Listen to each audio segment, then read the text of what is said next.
Families of both Pt.1 and Ramos a little later in this broadcast. And I'll be joined by the man who decided to prosecute these former Border Patrol agents, U.S. Attorney Johnny Sutton. Joining me now is one of the agent's strongest supporters. He's T.J. Bonner. He's the president of the National Border Patrol Council. We're also joined from El Paso by Luis Barker. Barker was Ramos and Pt.1's supervisor, the man leading the Border Patrol in the sector when that incident took place. I want to say thank you to both men. Luis, what is your sense of this? I think you believe that the justice was carried out here against your two former agents.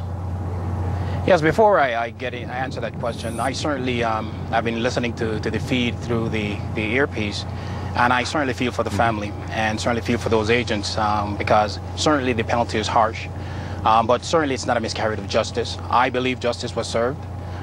We are held to a higher standards, and the unfortunate thing is, can you hear me? Yeah, I can hear you.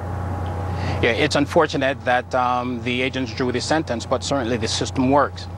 These agents crossed the line. They betrayed the trust that's placed in them, and as a result, they made some terrible choices that day that led to the outcome of this case. T.J. Bonner, your view is quite different. I could not disagree more with Mr. Barker. Those agents made the proper choice out there. When someone wheels on you with a gun, I don't care if they're smuggling 743 pounds of marijuana or 743 boxes of Girl Scout cookies. If they wheel on a law enforcement officer with a gun and try to kill that law enforcement officer is justified in defending himself. That certainly is. Yes, and that certainly is exactly true. Go ahead. But in this case, it has not been established that the drug smuggler was armed. The agents can only use their gun under the circumstances that Mr. Bonner talks about. I had an opportunity to talk to these agents up at least a month after this, at least one of the agents, a month after, and there was no mention about a gun. If in fact there was a gun, that would have been mentioned when the other agents reported to the scene. This came out after the fact. That's simply not true, Chief Barker. They did mention in the response to you that the smuggler had a gun, and their actions were proper. I understand they were upset that they did not report the shooting, but that is not a crime. I have a copy of the report, and there was no mention of a gun. No gun was ever mentioned in this case. If in fact this was a legitimate shoot, they would have reported it. The evidence or the facts are clear. There have been at least 20 assaults here where agents have defended themselves, and resulting in 3 fatalities.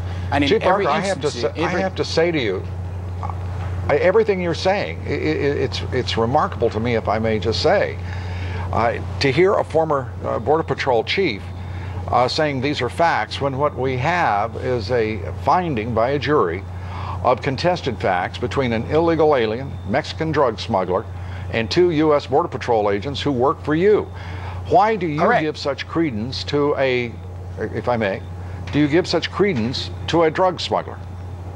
The issue is not giving credence to a drug smuggler. We have to look at the facts of the case. We who are in these positions must make decisions based on the facts. The long and short of it is we have had a number of shootings here, and the agents understand what the responsibilities are when a shooting does occur.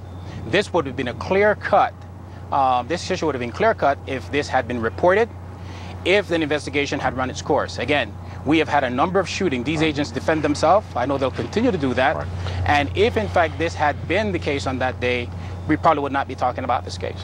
But they did not follow protocol. There was no evidence that this person was armed. The person was running away from them. There is no reason for them to shoot a person who is running. No matter how we feel about it. You get the last word. Nothing would have changed. Had they reported it according to protocol, the smuggler still would have gotten away into Mexico, taking the gun with him. 2 weeks later, he would have shown up at the American consulate in Mexico, complaining about being shot by the agents. They would have launched an investigation, and Chief Barker and Johnny Sutton, the prosecutor, would still have believed the drug smuggler over the 2 agents. I find that appalling. TJ, you know that's not true. That is absolutely not true. You look at the record and you'll see that in instances when agents have defended themselves, I have studied the record, and it is true. The agency has protected these agents. They have always given agents the benefit of the doubt, even when it's not clear-cut. These agents did not give the agency an opportunity to give them the benefit of the doubt. TJ, you get the last word. It speaks, look over my shoulder, look where these agents are. They did not give these agents the benefit of the doubt. They went after these agents with the full force and fury of the federal government, and it is a travesty. TJ Bonner, thank you very much for being here. Luis Barker, thank you very much for joining us. You're welcome, thanks. Coming up next, two of our elected officials who have the courage to stand up and to speak out for these two former Border Patrol agents, among nearly 100 in Congress doing so. One of these congressmen defying President Bush, the leader of his own party. He says impeachment talk may be in order in this case. And later, families torn apart. I'll talk with the former agents' wives about what this case has done to them, their families, their children.